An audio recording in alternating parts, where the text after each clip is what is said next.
What's going on, everyone? I just want to say thank you for joining us for the first episode of the Purple Room presented by Trabaja. Now, this is an amazing workshop series where we're going to get the opportunity to speak with some professional, senior level, executive level professionals to really help give some guidance to any professional that's watching.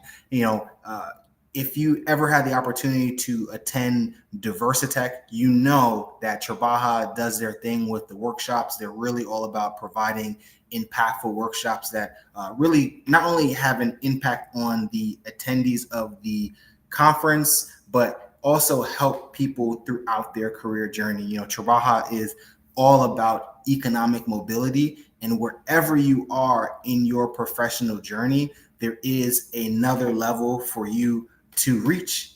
So that is why we are stepping into the Purple Room. We're joined by amazing professionals each segment, and I think we have an amazing first guest. As someone that is a product marketer and marketer themselves, I kind of geek out when I get to speak to other marketers. So I know that anyone that's watching, whether you are a marketing professional, you're looking to transition into a new career, or you even have a business and you just are looking to learn more about marketing, this workshop series is going to be very helpful for you today.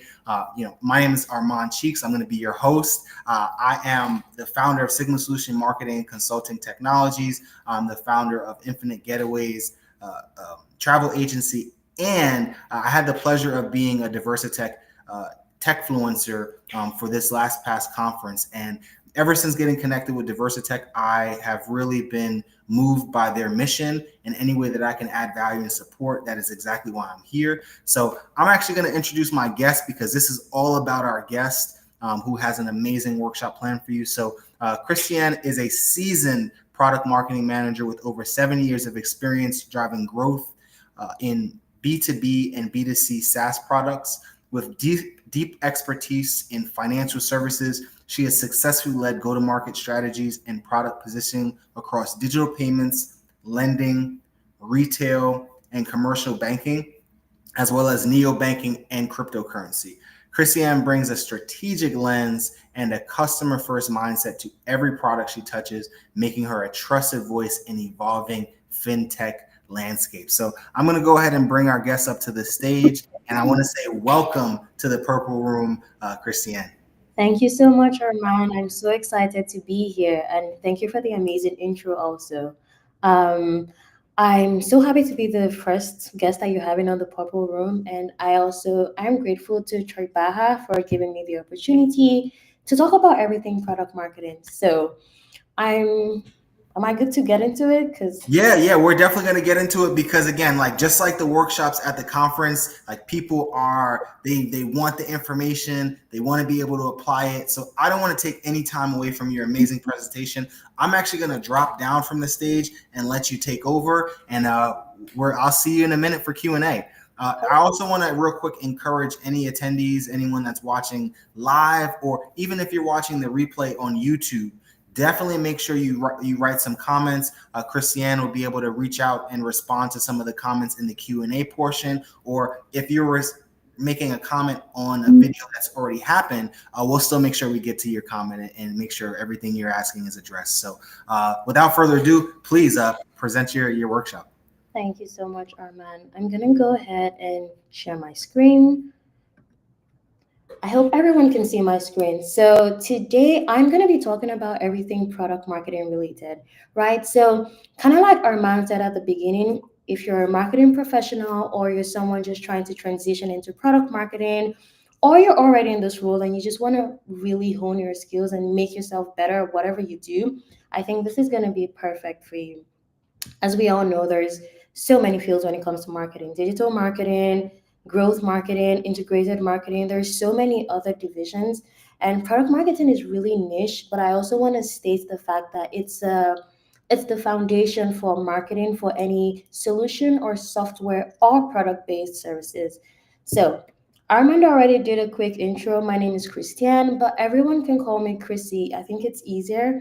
I've been working in this space for over 7 years now, and I'm super excited to have the opportunity to give back to people like you.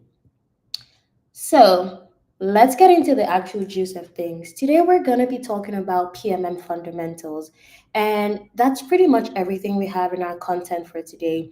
So, from GTM methodology to customer personas and how to refine your value prop, I'll walk you through the customer journey, what that usually looks like, regardless of what the product is, and touch a little bit on the marketing and sales funnel, and to really just tie everything back together and see how it all works.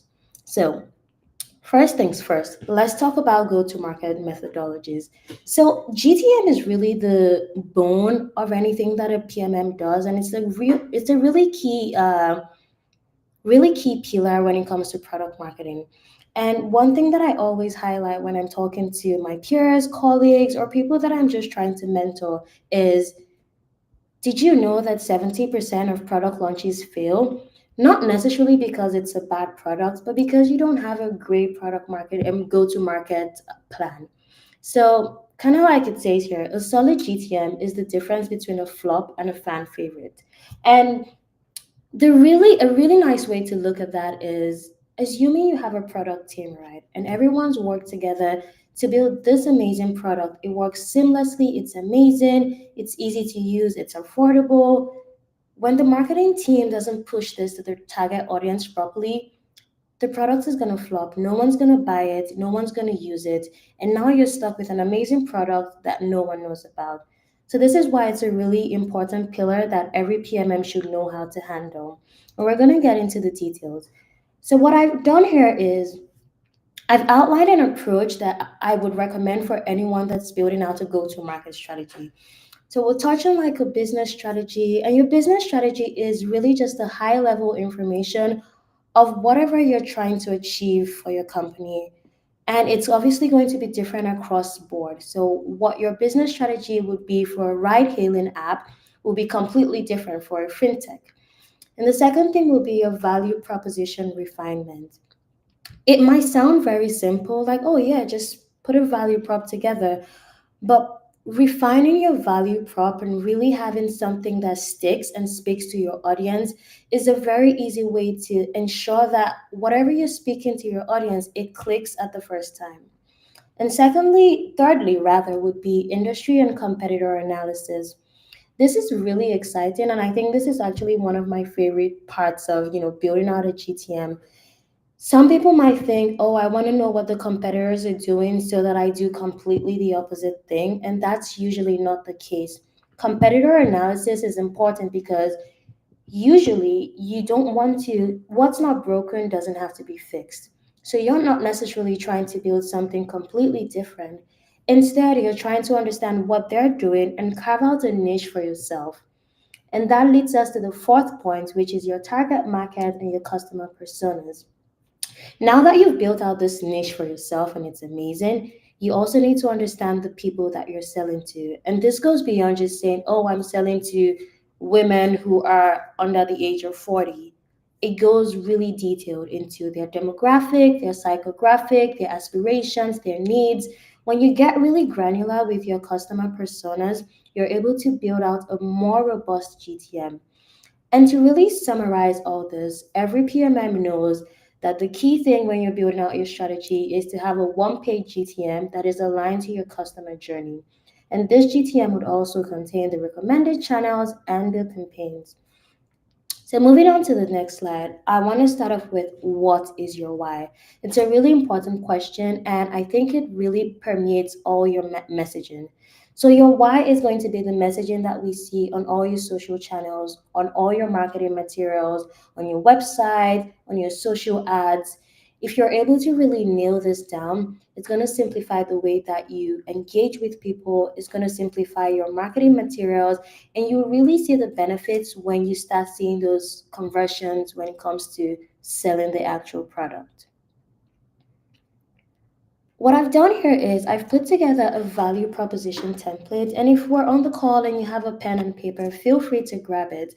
If you go online and you Google value prop templates, you see a lot of them. But I really just focus on this one because this is a standard template that is bound to be useful across any industry that you're working on.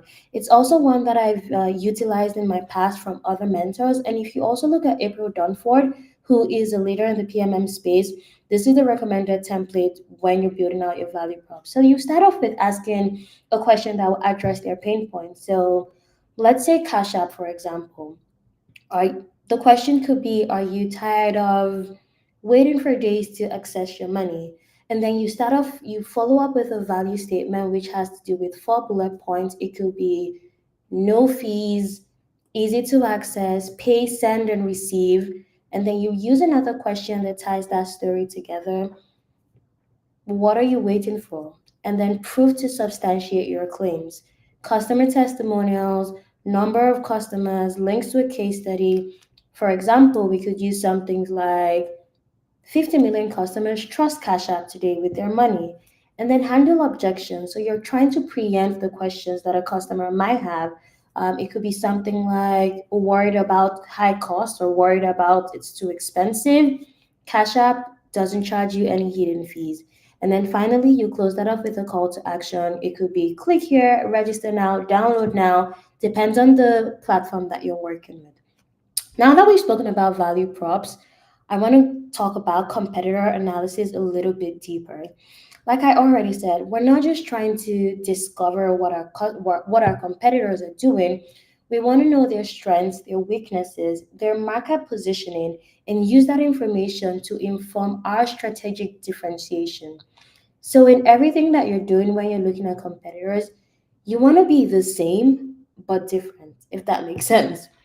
So, this is another template, and because this is a workshop, I've put together a bunch of templates that you can utilize when this call is over in your roles or in anything that you're doing for your own personal marketing. So, this is a template that I use when I'm building up my competitive positioning. So, I always start off with the unique value prop, which is what is the one key thing that differentiates me from my competitors. And I would use Uber as an example. Uber's UVP is get a ride in minutes anywhere, anytime. As you know, Uber is present in a lot of countries. So let's say you're on holiday in Europe or you're on holiday somewhere in North America or even in Africa. There's a high chance that you're going to be able to request a ride using Uber. And that brings us to the next step, customer centric proof.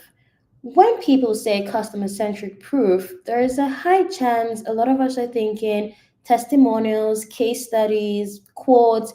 And while all of that is correct, I really like the way it's implemented in Uber's case. So, customer centric proof in their own situation, this really just means we're not looking at case studies or testimonials. Instead, we're actually having the ability to see the reviews that other customers have left on the drivers in product. So, this is very first-hand, one-on-one interaction, customer-centric proof that's very useful. And then the last thing will be a competitive edge. And this is not 100% fully on a PMM. This also falls on the product team. So there's so many ride-hailing apps. There's Lyft, there's Bolt, there's Taxify. What sets you apart from your competitors? And in Uber's case, their competitive edge is one, the fact that there's the Uber pickup option if you want to send your goods. There is the option to schedule a ride. There's the option to rent a car. And they've also incorporated the Uber Eats feature into the ride hailing app. So it's a very robust app, and they've been able to really set themselves apart from competitors. And I use them as a use case because they really encapsulate what it means to build differentiators that are so strong, it makes your brand unassailable. Moving on to customer personas. This one's exciting. And I've seen in my experience a lot of people say, oh, yes, my customer personas, I have person A and persona B. And 18 to 40-year-old, male, female, in this tax bracket. And while that's good on a high level, it's not granular enough. You really need to know who they are, what inspires them, where to find them, and this helps you bring your positioning and your GTM to life, and it helps you build out that product strategy. So, first things first is before even building out your personas, how do you reach your market? How do you know where they are? I work for a legal tech company. I'm definitely not going to run Instagram ads because a lot of our customers are 50, 60-year olds, tenured in the game, very non-tech savvy, so they're definitely not going to be on TikTok. So that's really the crux of understanding how to reach them and where to reach them. You also want to understand who they are, and that's going to help you figure out the sort of messaging to use. And the three pillars or the three A's that I use when it comes to reaching your audience is awareness, adoption, and advocacy. I'm going to talk about this a little more as we go forward. So, this is a customer persona example. Yes, I know it's a bit lengthy, but the reason that I put this sample here is it's very detailed. Someone coming in has no idea who I'm trying to target, and reading this, they're going to have a clear idea of who my audience is. We have their age here. Oh, my bad. We have their age, we have their job, we have their interests, we have their fears, we have their goals, and we even know a little bit more about their personal day to day life. So we have so much detail here to understand how we would speak to this woman, where we're going to target her, the sort of messaging that would work for her, and also the pain points that we're trying to solve for. So this is a great template when you're really trying to learn who your customer is and know how best to reach them. Now that we've talked about, customers and value props, it's also really important for us to understand what our customers value the most. So here we have a hierarchy of elements that customers value.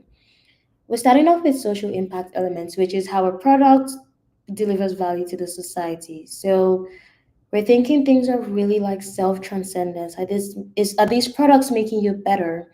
We have life-changing elements, which is how a product or service changes the customer's life. Think Ozempic, for example. Emotional elements, how this product makes the user feel. This is more around behavioral psychology. So even things like alcohol is an emotional element. It's an emotional product. Social media, the dopamine that users get from posting pictures and getting likes, it's an emotional element. Functional elements are really just think about tech products. Anything that makes your life a little bit better in terms of what the product is doing for you. So, as a PMM, when you're looking at this hierarchy, you have to figure out what part of this pyramid does your product fall into.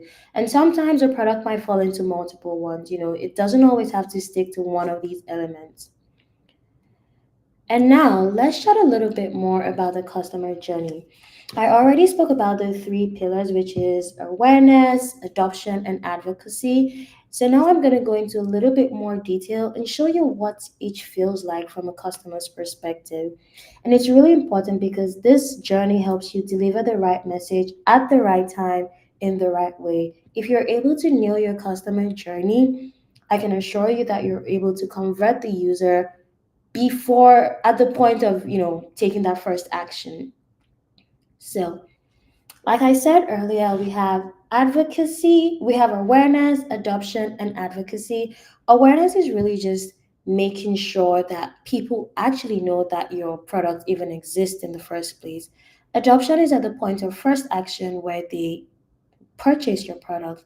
And advocacy is I'm a happy user. How can I tell everyone else about this product that made me happy and increase the brand's loyalty? So, the first phase is always exploration, and I'm gonna give a real life example. I have a wedding that I'm supposed to attend in 2 weeks. It's a spring themed wedding, and I don't have a dress for it. So, the exploration phase is me going on Google and typing in spring themed wedding guest dresses. What I'm going to see a whole page of options. The top three options are definitely going to be paid. So these brands are brands that are utilizing paid ads, paid search ads, or pay per click ads. And then I'm going to see a bunch of other organic options. And these are companies that have invested a lot in their search engine optimization and have ensured that they're showing up on search engine results page, especially on the first page, because to be honest, no one really goes past the first page on Google. So Now that I've seen a bunch of options, I'm going to move on to phase two, which is evaluating. I'm going to look at these options and figure out the best one for me. So I click on a couple options, maybe the first three, open up the tab side by side, and at this point, I'm on the first website. It's clunky. I'm not even redirected to the actual page that shows the spring dresses. So I close that tab. I move on to the second website. The website experience, the user experience is a little bit better, but I move on to the third option and the user experience is great. And I'm also met with a 20% discount for my first purchase. So I close the second tab and I'm going to go with the third option. Now, can you see that I've gone through the assessment phase?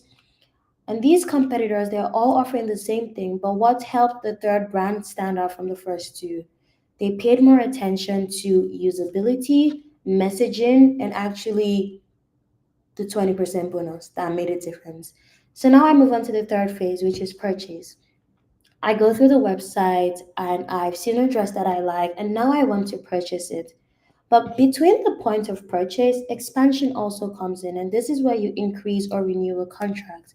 And now that I'm about to buy this gorgeous spring themed dress, I see that if I buy two, I could get one for free. So it's buy one get one free. So purchase and expansion are actually now going together. So I actually do purchase two dresses for the price of one, and now I have increased my contract. We move on to the second but last phase, which is renewal. I've purchased this dress and I checked out, experience was great. I get an email saying my order's on the way, but they're also letting me know that if I purchase another dress within the next 3 to 4 months, I could get 5% off. So this is a renewal strategy that a lot of companies will implement, and it's going to be different for every company. Like I said, this is just an example of a clothing brand. Finally, I've received my outfit. It's amazing. I love the fabric, I love the color, the quality is great. This is where advocacy comes in. Of course, I'm going to tell my friends about it, but it's very difficult to track word of mouth marketing. But what I also see is that now that I've received my order, I also get another email telling me that if I refer 5 friends, I could get 5% off. They're also nudging me to leave a review of the dress that I purchased because this brand also believes in the quality that they've offered and they trust that I'm going to be happy with that purchase and I'm going to be happy enough to leave a review, a 5-star review. So now advocacy is taking two turns where I'm leaving a review for other customers to see. And I'm also speaking to my friends and my community and my family and telling them, hey, purchase from this brand and I get 5% or $5 off my next purchase. So that's really what the customer journey looks like. And over here, I've also highlighted a bunch of different channels that you can use at each of these phases in the customer journey. To wrap that up, I'm going to touch briefly on the marketing and sales funnel.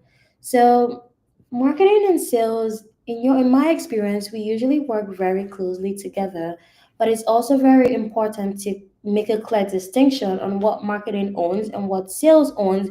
And sometimes there is a merger and we have to work together to achieve any of these things. So, sales versus marketing. We have top of the funnel, middle of the funnel, and bottom of the funnel. Marketing usually focuses on top of the funnel and a little bit on the middle of the funnel side. And to really close the deal, we leave that up to sales. At top of the funnel, there are different sources you could bring in those leads. Online sources through email marketing, you can meet at a conference, partner campaigns, or cold calling. But one thing to notice is that top of the funnel requires a multi touch process. So, yes, you have a lead, but you have to continuously nurture that lead with re engagement strategies before they can then be a qualified marketing lead. When you have a marketing qualified lead or an MQL, it's still going to be a multi touch process and it's a shared responsibility between both marketing and sales. And once again, at this point in the funnel, we're still trying to re engage them and convert them completely to an opportunity or a customer. And then to close off the funnel, the sales aspect of it is really just a well defined nurturing process. And then finally, when they've been converted to an opportunity or a customer, the account management team usually takes them up and nurtures the process, the upsell process, and that's really the end of what the funnel looks like. So we've come to an end. Armand, I hope I didn't take too much time. But how all this really just ties together is you have all the information that you need to build out an amazing go to market strategy. You're able to figure out what the business strategy is, refine your value prop, figure out what your target audience is, and do a lot of research when it comes to competitor and industry analysis. With all this information, you can now create a campaign with different channels that you're going to use, different channels and tactics that you're going to use to target your customers at every phase of the customer journey. So that's really just how it ties together. And this is, like I said at the beginning of this call or the beginning of this workshop, it's called Accelerating Your Career as a PMM. This is really just a crash course in what a product marketing manager needs to do on a day to day basis. So thank you. And I'm definitely open to any questions.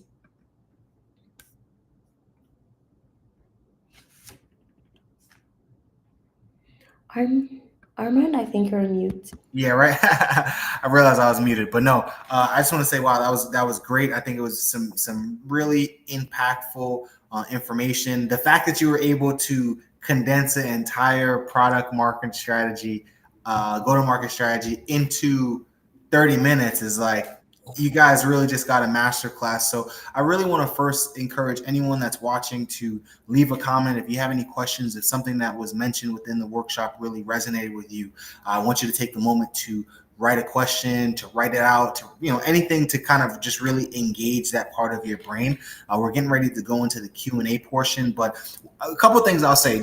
First thing I'll start with saying is that I think these steps were very practical in multiple levels. Like I would almost argue that if someone is a professional that is looking for a new career, it could be beneficial to apply some of these tactics and strategies that you mentioned in regarding the go-to-market strategy to their career search. Like when we are putting ourselves out into the market, looking for a new job or looking to kind of go from where we're at to the next level, we are marketing ourselves. We are marketing our skills. So I very much think that yes, people that are listening that are interested in marketing, already in marketing, looking to transition can benefit from this. Like I mentioned earlier, I definitely think business owners can benefit from this. But in general, if you are a professional that is stuck where you're at and you want to accelerate your path, I would very much say watch this again and really look at some of those key principles that you talked about and think about how it applies to your career. So I just want to first real quick check and see if there are any questions here in the comments, but we're going to have a really good Q&A. I mean, again, I think that there are people at all levels of the spectrum that are going to be watching this. So I really want to kind of start with maybe the entry level, right? So, if what would be one piece of advice that you really wish you had earlier in your product marketing career? I would say get your hands dirty. So sometimes in product marketing, you have to wear many hats, right? You're doing a little bit of digital marketing, doing a little bit of growth and performance marketing. And while it might seem like, oh, this isn't exactly my job description, I don't want to do this, I think it really helps to give you a well-rounded approach and you're able to actually you're able to actually be the best at what you do because you have so much experience across board. So yeah.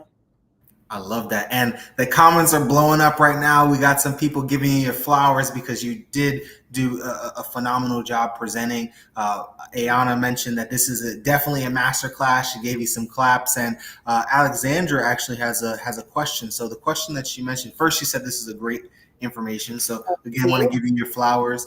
But she said, what next steps would you give someone who isn't yet in marketing, who is interested in PMM? So specifically, maybe what are one or two skills that they should focus on to position themselves better? I've gotten this question a lot actually, and it's really interesting because a lot of roles have an element of marketing. So, what I would say is you have to figure out in my current role, what do I currently do that I think can be applied from a marketing perspective? And if you can pinpoint one or two things that you currently do that sound or look like marketing, it could be sometimes when people do a lot of user research in their roles. User research is technically industry analysis. That is a huge pillar when it comes to product marketing. You could be doing customer support. That is another huge point when it comes to product marketing because you're speaking to users on a day-to-day basis. So if you can figure out two or three things that you do, you need to hone in on those. And if you're trying to transition or pivot into product marketing, your resume should reflect the fact that although I wasn't working in core marketing, but these two or three or four things that I did can be applied. So, in whatever you're doing, it's really just application of roles or experience. Something you've done before can be reapplied in a marketing role. You just have to position yourself better. I love that. And I, I kind of wanted to know, are there any maybe like one or two core skills that you see, like, if you already have these skills, like you definitely can make that transition without even thinking about it. Oh, yeah, definitely. Like the two major things I would say will be copywriting. It doesn't sound like it, but there's a lot of writing, copy, and messaging when it comes to product marketing. I still do it. I don't love it anymore. I did it very early on, but I still do a shit ton of it every day. So copywriting and I would say user research. You have to do a lot of research. You need to understand the product, understand the customers, understand everything. So those two skills, they're not necessarily hard skills, they're soft skills in a way, but if you have those, you're good to go. Perfect. I appreciate you sharing that. And I would definitely mention, you kind of mentioned a little bit earlier about getting your hands dirty. In this world of that we live in, every business needs marketing. Every nonprofit, every organization needs marketing. So even if you are not an expert, if you can perhaps connect yourself with someone that may be looking for that help, maybe looking for an intern, or be willing to kind of let you get your hands dirty with some of that work, that'd be a great way for you to kind of build that portfolio and at least just test out some of those skills. Exactly. Because you also want to, as much as I say, oh, you're doing everything, it also helps you figure out what you're best at. So you've touched on everything, and this is what you like the most, or this is what you're really good at. And then you can go in that path. Perfect. Yeah, and I just want to say, Alexandra, that was a great question. If there are any other questions, you can definitely type it in the comments, and we will get to it as soon as it pops up. But since Alexandra talked about someone that isn't in marketing that wants to make that transition, can you talk about someone that may be working in, let's say, a sales role or some adjacent marketing role? What are some steps that they can really do to transition? I would recommend a program or a short course. So kind of like this workshop that we're having, right? Like this isn't it's not going to help you completely, but it's going to go a long way if you go through multiple classes like this. So this is the first workshop of many, and this is a lot of information that I've condensed into one. So if Tribaha is having a series on product marketing, if you're able to attend those and complete the whole series, I would say that's the first step to really equipping yourself and knowing that, okay, I've learned a lot about this. I'm pretty good to go. I've taken notes. I've applied some of this. Because, like I said, I shared some templates. You might not have the real life experience, but it's kind of like studying in school. You have this experience, you apply it, you study, you learn, you research. This is the first step that I would advise for anyone trying to transition from one adjacent marketing role to product marketing. And then Perfect. I would also recommend, kind of like you said, Arman, if you're able to find someone who's willing to take a chance on you and say, "Hey, let's try this out." I got that chance early on in my career, and that's how I ended up here. Those are two major things that I would say you could apply. I love that. And I will say, honestly, if this is the first segment of the the Purple Room, but if we were giving out certificates for just attending, I think people would be very proud with the certificates that they got because of the information that they were able to receive from your session.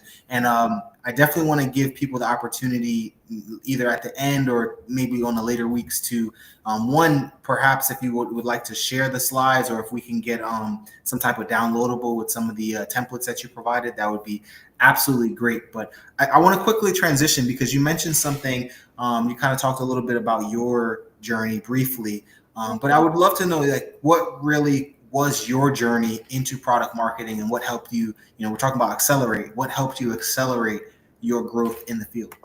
Oh, that's an interesting one. I actually studied engineering, so I'm an electronic engineering and communications graduate. Twins. Yes, but I've always felt like I thought I was like, oh, I could pretty good at marketing, right? So I worked for an engineering company for a bit and it just didn't resonate with my spirit. I wasn't happy doing it. I didn't like going into the office. And I was lucky enough to see a digital marketing associate role and I applied for it and I got it. And the only reason that I even had the guts to apply for it is because I had a small business and I used to run my ads on social media, Pinterest. I had my Instagram page set up. It was way back in, we didn't have everything that we had now, so it was very scrappy. But I did it and I did it all and I enjoyed doing it. So I applied for the digital marketing role and I spent a chunk working there. I was promoted. It really helped me because right now I work mostly in financial services.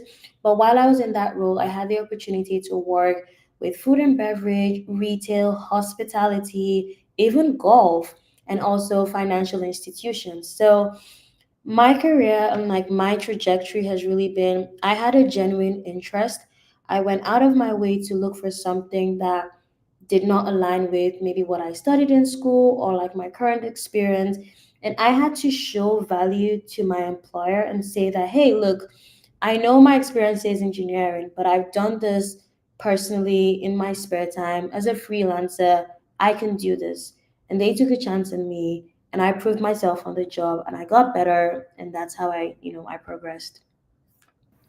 No, I love hearing that. I definitely resonate with a lot of what you said. I think a lot of my career background is very similar, so that's definitely something to talk about. And one thing that you mentioned though is that it one with anything, we're talking about product marketing today, but with anything, it does sometimes take guts to put yourself on the path to that trajectory that you may envision. I'm sure when you first started with Digital Marketing Associate, you didn't envision yourself as a product marketing manager, but Well, just by taking that leap and learning those skills and believing that, hey, I've built a portfolio that allows me to walk into this role and be confident in my ability, is something that everyone can learn from. I think, regardless of what our skills are, regardless of what role we're in right now, we have to be confident in our ability to not only perform a particular task, but to learn. If we don't know it right now and there's a role that we want, we do have to believe in ourselves that, hey, you know what, I can learn the skills necessary on the fly. Because I let you in on a real secret. A lot of the people that are already in these roles are learning on the fly. Like they're learning new things as things happen. So don't let that take yourself out of an opportunity if you're not already, in the space. yeah, we learn every day. So nobody knows it all. Always know that. 1,000%. And you kind of also mentioned something about just like your interview process, which I think lends to product marketing as a whole, because I think one part of product marketing that is important is really being able to have buy-in from your leadership and be able to kind of use, whether it be data or just any of the things that you have, to kind of present something to your leadership and stakeholders that they can get behind and believe. So my first question would be, what advice would you have for any product marketing managers or aspiring product managers that are struggle to get buy-in from stakeholders or leadership? Oh, that's one that I still deal with. Um, but I've I think I figured out the best way to go about it, and it's really just presenting that information with data to back up your proposition. It could be from anything, You could be trying to convince management to try out a new third party app that helps you bring in more leads at the top of the funnel. And while that's a great idea, but money is also being spent, why should I, as your manager or as the CEO, why should I bring out, I don't know, 10,000 bucks to get on this new software? What are they going to do? And it's not enough to just go to management or go to your manager and say, hey, this is what they've done for other companies. You need to come to them with hard facts, case studies. Let them know this happened with this company. This company is very similar to ours. This is what they were able to achieve. This is the growth trajectory from point A to point B.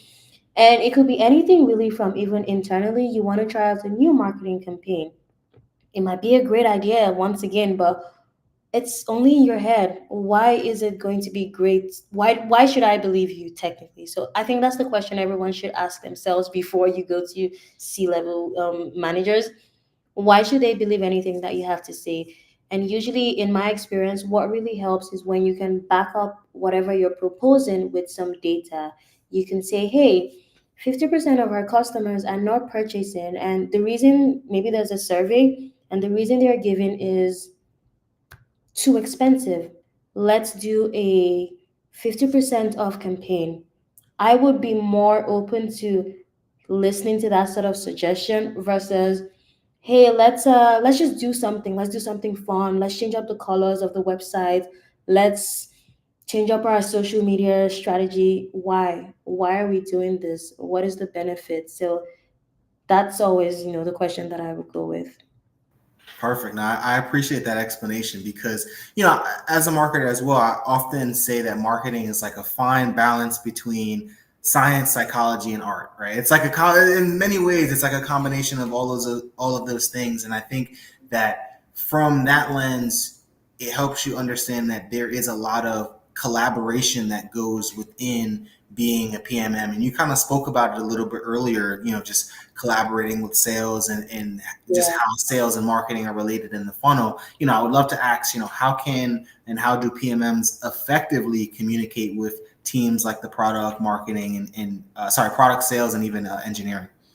Well, yeah, cross-functional collaboration is a key part of, working as a PMM. And while a lot of it does come down to interpersonal relationships, how you're able to talk to people on a day-to-day, there's also a little bit of technicality to it, right? You, excuse me, when you're speaking to these other teams, you also need to understand that their priorities might be a little bit different from yours. So, as a PMM, the most important thing to me, maybe when I'm pushing out a GTM, is adoption, while my product manager, the most important thing to them is actually shipping the product. So, there wouldn't there's not always a synergy when it comes to goals. And because of that, there seems to be a disconnect sometimes. So, what I always recommend is when you're trying to collaborate with other teams, you also need to come back to them with some value. As a PMM, I'm talking to the product manager. Maybe I'm having issues with them. They don't like hopping on calls with me. They don't respond to my Slack messages. This is probably, minus the fact that, there's still personal relationships, this is probably because they do not see the value in having me on board. So, as much as I want to get information from them, I also need to provide them with value. So, for example, as a PM PMM relationship, that might look something like they're building this great product in house. Let's say we're working on a new ride hailing app. Um, as a PMM, I've done some customer research or industry analysis, and I'm coming back to the product manager and I'm telling them, hey, this is great that you're building this, but how about we also add these two additional features to the product? In my research, I spoke to 20 customers. This is what they would like to see. This is the price point they're willing to pay for this. The product manager will be so happy to get that sort of information from me. And now there's some synergy. Now they're also open to providing me with information that's useful. So it's a two-way thing. So that's usually always how I approach things like that. Thank you, and I appreciate you sharing that. And I think that one thing that you mentioned was just really making sure, and you've mentioned it throughout the workshop, just the importance of research, right? And I think research really looks like many different things at different times. Research, especially in marketing, can deal with tools, resources, trends, all of those things. So, just one of the last questions I want to ask before we close out, unless there's anyone in the audience that has any additional questions. What tools or platforms would you recommend for any product marketers, whether they're beginners or advanced? Oh, there are so many tools. I don't even know where to. Yeah, I'm sorry. Maybe I should give a number. Maybe give like, let's say five. What's your top five? We'll do five. Top five tools. I would say ChatGPT actually. Saving our lives right now. AI is something that you should learn how to use to make your life better. It's not gonna take your job. You just need to know the best way to use it. So I would say ChatGPT definitely for copywriting, messaging, refining the way that you sound. Another tool that I do love is for email marketing.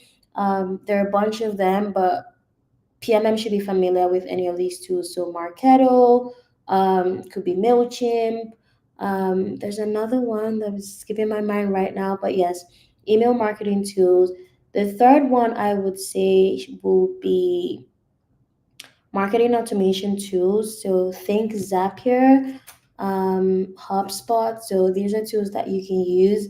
The fourth one for product marketing, this is really just around data. It's a little bit more technical, but if you could familiarize yourself with Looker dashboards or any BI dashboards, really.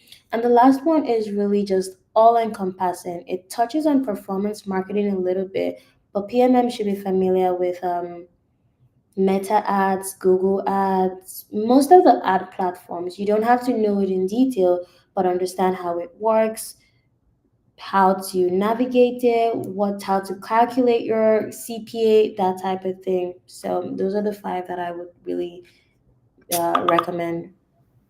Perfect. I want to say thank you for sharing that, and I know that everyone in the audience, whether they're watching live or watching the replay, they are getting tremendous value from today's workshop. I would actually encourage anyone that has made it this far to watch this again, because there's definitely so much information that you can take away from today's workshop. I think that's really one of the things that I appreciated about Diversitech, and just Trabaja in general. I think that the programming that Trabaja has put together within their conference setting was really transformational and impactful for any person that was in the room. And I think that this workshop series and being able to have the Purple Room is an extension of that. So one thing that we will do is, if you can real quick, if you can share your email, that last slide, so people can get your email as well. So if you're watching this live, or just watching the replay, you can definitely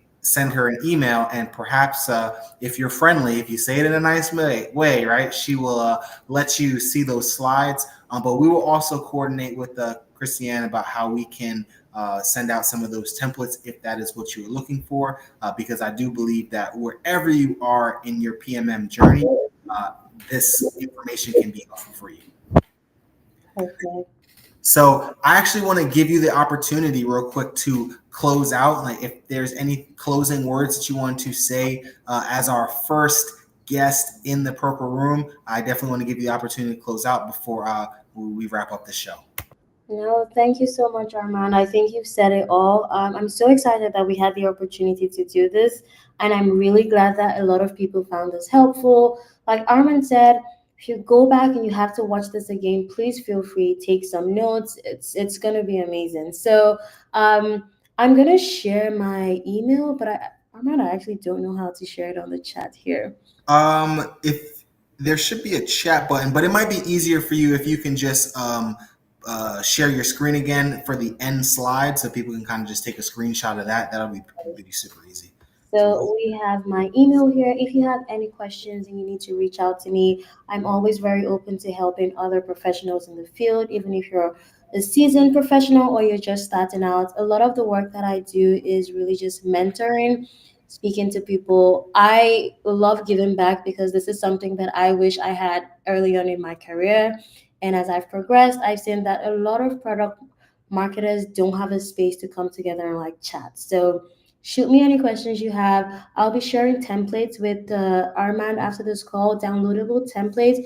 So you can always reach out to Tribaha and get these templates and use them in your day to day life, in your current role, or for your own personal marketing.